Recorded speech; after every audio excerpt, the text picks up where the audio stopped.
Rogue has finally been revealed as the next Vanguard coming to Marvel Rivals. Sorry, strategist players. Here's a quick rundown of her abilities. Rogue's primary fire is Power Surge Punch, where she punches forward with both fists. Her right click or secondary fire is Defensive Stance, which absorbs nearby projectiles and reduces incoming damage. While in defensive stance, her primary fire becomes Southern Brawl, which allows her to dash forward and slam enemies while dealing AoE damage. Any damage absorbed during defensive stance empowers her next Southern Brawl. Rogue's shift ability is Fatal Attraction that allows her to dash forward.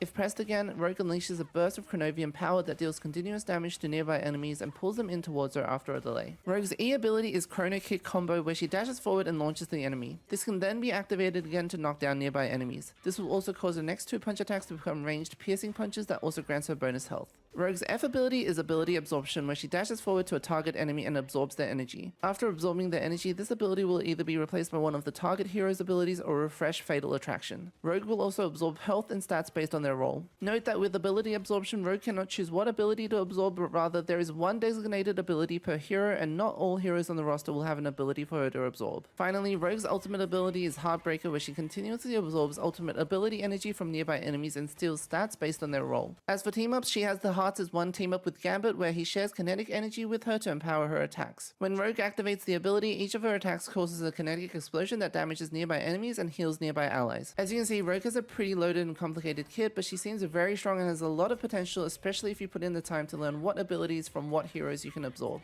What do you guys think of her gameplay and kit? Let me know.